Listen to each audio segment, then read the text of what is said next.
Hola! Are you ready for a Colombian adventure? There's endless places you can visit, making it the hottest travel destination these days. And hey, I've compiled a list of top 10 places you need to add to your itinerary. Number 10. Bogota. Here's a travel hack. Kickstart your trip in Bogota, the capital and biggest city of Colombia. I'll tell you why. It is a city that sparks all sorts of feelings among people, with some lamenting its congested streets and occasionally gloomy weather, while others fall head over heels over its distinctive blend of colonial elegance and modern sophistication. In any case, if you give an 8 million person city enough time, it tends to grow on you. Start your trip in Bogota in La Candelaria, the city's historic district, where you can see the towering structures along Plaza de Bolívar and must-see cultural landmarks like the dazzling Museum of Gold. By the way, Bogota's historic district is a fantastic location for a stroll. While you're there, history is all around you. Many streets still have a colonial feel to them, and it's common to see inscriptions telling you that you're passing the homes of some important people. For example,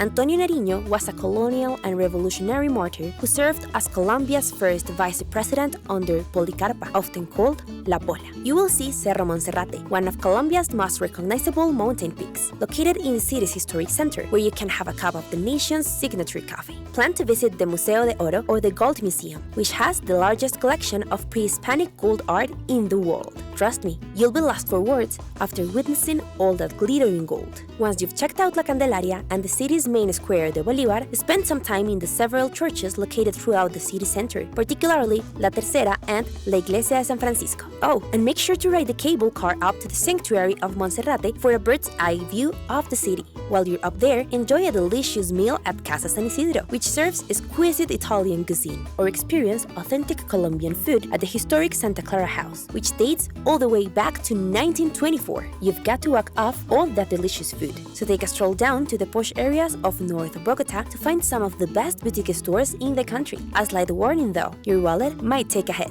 Number 9. Hacienda Nàpoles. Okay, if Pablo Escobar, the famous drug lord, is who comes to mind when you think about Colombia, much has changed. Very few people know that you can actually go to Escobar's luxurious mansion at Puerto Triunfo, which is roughly 110 miles east of Medellin. Well, sorta. After Escobar's death in 1993, the vast facility known as Hacienda Nàpoles fell into disarray. However, the local government took possession of the site in the mid-2000s and, of all things, transformed it into a constantly expanding amusement park with an eclectic mix of theme zones, hotels, a water park, and a safari-style zoo. Yes, there are a few reminders of Escobar there now, but it is not all being erased. The remains of his former residence were bulldozed, and the entry gate and one of the Cessna planes he used to carry drugs into the US are now gone. Only a modest museum and a few of his vintage cars remain, but there is also a Jurassic zone with the life-size dinosaur models he bought for his son and a wild hippo herd that has expanded from 4 to 40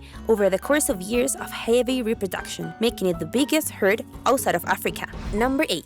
La Guajira. This place is unlike any other in South America because it is the northernmost point on the continent. It is where the orange-brown La Guajira Desert meets the turquoise Caribbean Sea, and this uninhabited peninsula is a calm oasis of sweeping sand dunes, bird-covered mangrove swamps, and enormous expanses of unoccupied land, a slice of heaven on earth. Since the peninsula is inhabited by the staunch Wayuu people, who were never subjected to Spanish domination and still have a strong culture today, indigenous beliefs are the rule of the land here.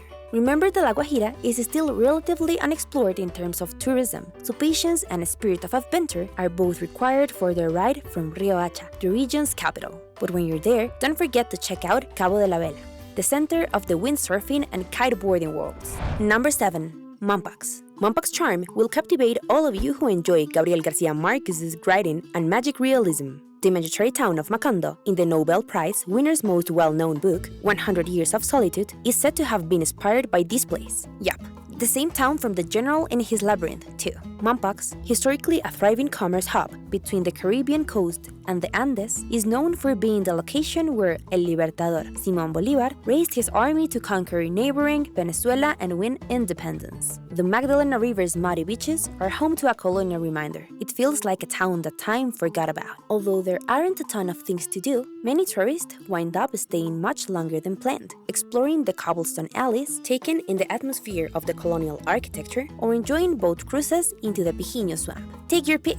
Number 6. Providencia Island. Beach, por favor. Many first-time visitors are super confused by this peculiar Caribbean island. To begin with, it is far closer to Nicaragua than it is to Colombia. Also, people here speak English Creole rather than Spanish. Of course, none of that matters much when you're basking in the sun on one of Colombia's most beautiful beaches. This remote island, which is little more than a dollop of golden beaches and vibrant palms, is the crown gem of the Seaflower Biosphere Reserve, which is protected by UNESCO. It is home to some of the richest marine species in the world, just waiting for visitors who adhere to principles of sustainable or green tourism. To get to Providencia, you must first stop on the busier San Andres Island and take a quick hopper flight or a 3-hour catamaran voyage. You can stay at one of the many hotels and cottages found in this area, near the hamlet of Agua Dulce on the gorgeous west coast. Number 5. Ciudad Perdida. Hear me out. The 4-day, 44-kilometer climb to Ciudad Perdida, a lost city buried deep in the Sierra Nevada de Santa Marta mountains that was only unearthed in the 1970s, is unquestionably the most well-known trip in Colombia. One of the greatest pre-Columbian settlements found in the Americas, this ancient metropolis was built and inhabited by Tayrona Indians between the 8th and 14th centuries. A large portion of the site is still hidden beneath a thick layer of vegetation, but you'll see that the stone terraces and stairways are in excellent condition. But remember, you can't go on your own. You must travel with an authorized tour operator. And if you decide to go, be ready. This is not a leisurely trek. You'll encounter scorching heat, humidity, downpours, and a ton of mud and insects. Even though the track is easy to follow, expect that you'll always be traveling uphill or downhill. But it is all worth it. You'll be treated to breathtaking views of the jungle and have a chance to go swimming in ponds and rivers along the way. Take it from me. To make the most of the coolest part of the day, start early around 5 a.m. By the way, the trail is closed every September, and the best months to travel are January and February. Number 4. Tayrona National Natural Park.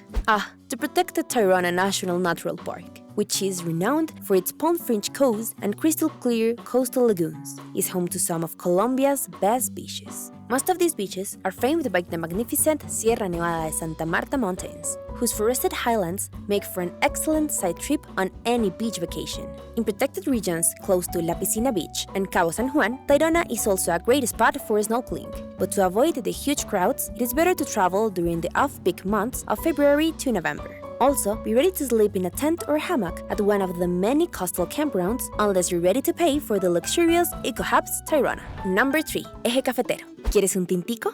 For all you coffee lovers, as the third largest producer of coffee beans in the world, this is a great destination for excursions and tastings. The Coffee Triangle is another name for Colombia's coffee region, one of the country's many interesting tourist destinations. You can take a tour of this area in the Andes, which is where the majority of the world-famous Colombian coffee is made. In addition to having ideal weather for growing the highest quality coffee, this area is blessed with a wide range of opportunities for rural tourism, including hiking in natural areas, touring authentic paisa communities, and touring various coffee plantations to learn about how coffee is manufactured. You should know that between the little towns of Armenia, Pereira, and Manizales, in the subtropical Andean hills west of Bogota, the vast majority of production occurs. More and more coffee plantations in this area, also known as the Eje Cafetero or coffee axis, allow visitors to see their facilities and participate in tastings. Plus, you can even enjoy farm stays. These are the kinds of modest, organic farms where the farmer or owner takes time out of his day to explain the steps involved in turning a common cherry into a coffee bean that will one day be roasted and ground into a latte at home.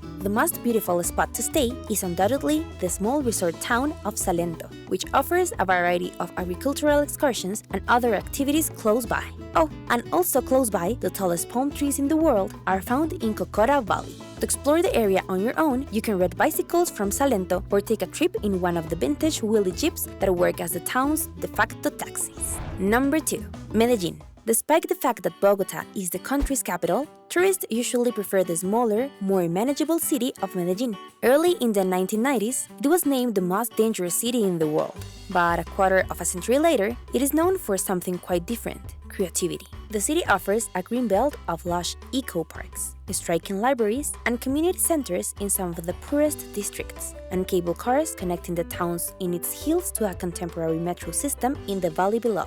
A fantastic day of exploring Medellin ideally begins at Botero Plaza in the Old Quarter, where you'll find a collection of 23 sculptures made by the well-known Colombian artist Fernando Botero.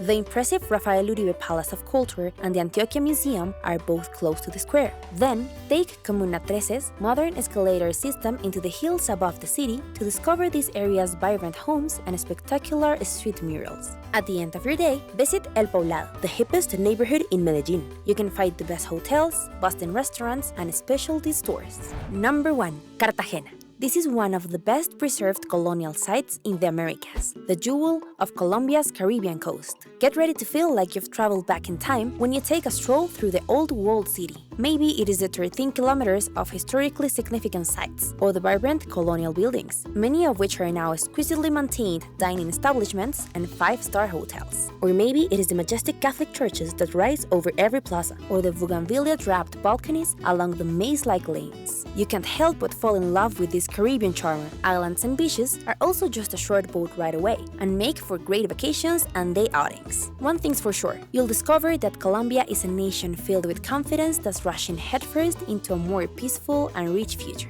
Above all things, you'll surely keep returning because of the legendary Colombian hospitality, and you can say gracias to me later. Adios!